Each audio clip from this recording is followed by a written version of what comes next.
Hey, if we've never met before, my name is Joanna, and a quick backstory. I got married in 2011 to my husband Sam. We had our first son in 2014. That pregnancy, pretty uneventful. And then we had our second son in 2017. I had cholestasis during that pregnancy and had him at the hospital. My third son was born 2019. He was an out of hospital birth, and then I found out I was pregnant in February of 2022. We were so excited to be adding to our family, and this is a pregnancy that would throw us for a loop. We didn't care if we were having a boy or a girl, but we did have an early ultrasound to find out if it was going to be another boy or if we would have a girl. At that early ultrasound, we found out that it was a girl, and isn't this footage crazy? This is our girl at like 14 weeks. Insane. But I continued growing. We had a 20-week appointment scheduled with the midwives that I had chosen. However, at that appointment is where I would find out that I had cancer. This was at the radiologist office. When she took me aside, I knew something was up. The treatment plan for me was to do 4 dose dense AC and then to do 4 dose dense Taxol. Typically with my type of cancer, 4 dose dense AC is normal, and then they would do 12 weekly Taxol, but the goal was to get me done before I delivered the baby. So if all went well, it would be 4 months of chemo. Treatment would be every other week with a white blood cell booster shot. The reason that they wanted to do it this way was so that I could be done when I was 35 weeks and then be induced 2 weeks after my last chemo and have the baby at 37 weeks. This is kind of like dream scenario because chemo can have complications. One of those complications is spontaneous early labor. So if that was the case, obviously can't plan for that.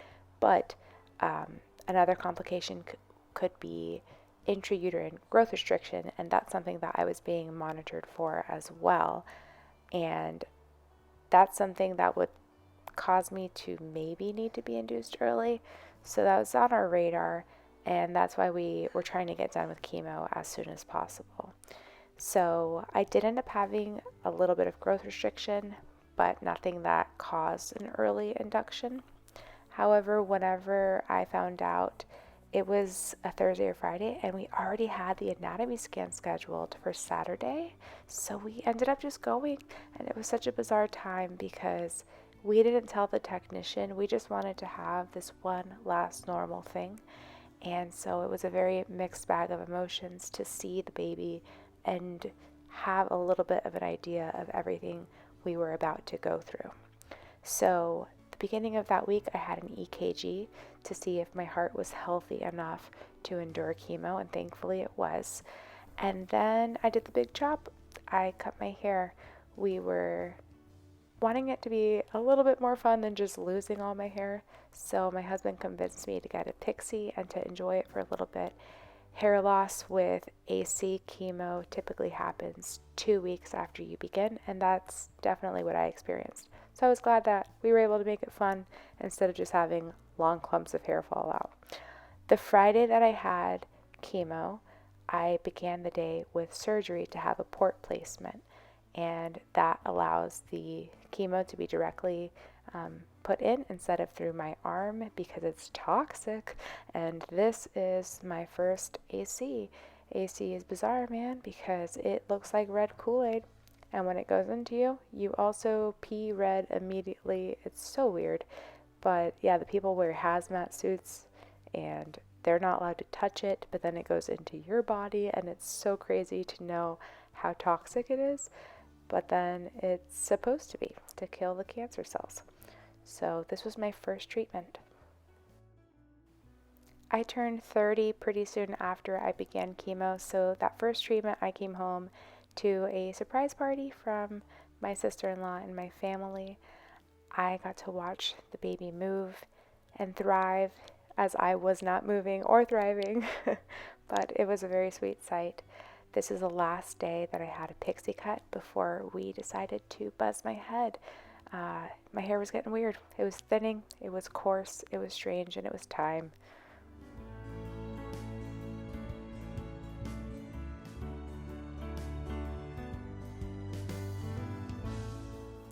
This was my second chemo infusion.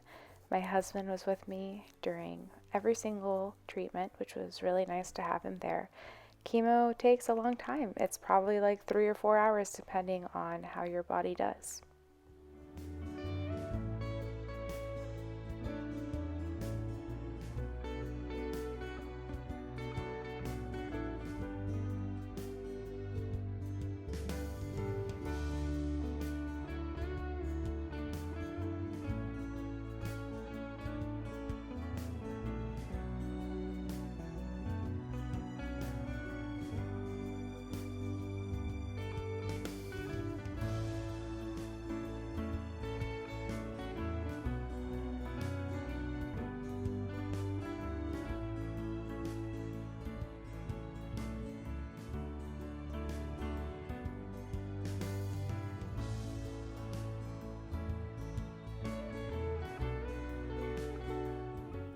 This is where things quickly took a turn. So I ended up having to get a blood transfusion because my red blood cell count was so low and I was very anemic. I couldn't function. I couldn't walk. My heart rate was super high and made everything feel very intense, even just functioning. We would go to the mall and sit in these massage chairs because it gave my body some relief from pain. And then I started having cholestasis symptoms. So I had these ice packs that I would put on my feet because they were intensely itchy, as were my hands and my body, which led to me being monitored. I had 3 different appointments throughout the week just for the baby to make sure everything was going well. I had an NST, an ultrasound, as well as blood work. The crazy thing about that is that those 3 appointments were exclusively to monitor the baby. So I still had my regular appointments for my cancer treatment, which was a lot, especially as we were gearing up toward everything that was coming after the baby. So we were preparing for her delivery, but we were also preparing for surgery that was going to be 2 weeks after she was born, as well as radiation. And this was my last chemo infusion. Spell 3 times well, it's told to clearly say, my treatment status course is running, I'm on my way.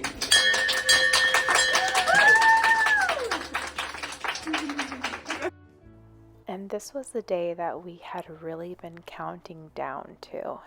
This was the last treatment and everybody was thrilled that I was done, but I didn't feel done because when you get chemo, it stays in your system for 2 to 3 weeks. And so it was in my system all the way up until I gave birth. So I was going through it. I felt super sick, but seeing my belly move and knowing that we were going to meet our girl so soon was definitely encouraging and something that kept me going.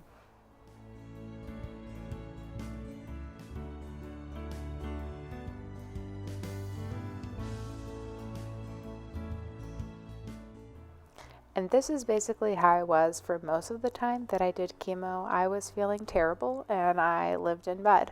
These are the side effects that I experienced. I had incredible fatigue. I was not able to walk at one point.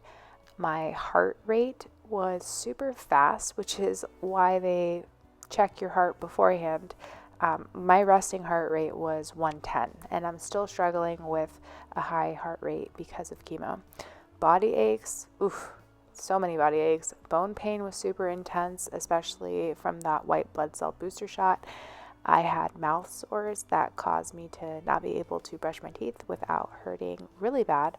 I had eye sensitivity, and I still do. I'm really sensitive to the light because of chemo. Skin sensitivity. I had low red blood cell counts, which is why I got a blood transfusion. Obviously, hair loss. Constipation, which is a TMI one, but wow, that was intense. And then I had bladder irritation. I had hot flashes, nail changes, dizziness, and I did experience some neuropathy that resolved after treatment was done, thankfully.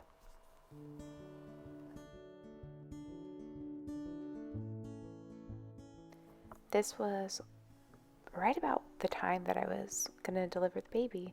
So we went to the hospital for that planned induction, and I was ready to get the show on the road, but labor was the hardest that it was for any of my kids. My body was definitely tired from chemo, but she got here safely and she was perfectly healthy. Her APGAR score was a 9 out of 10, and she was just so sweet.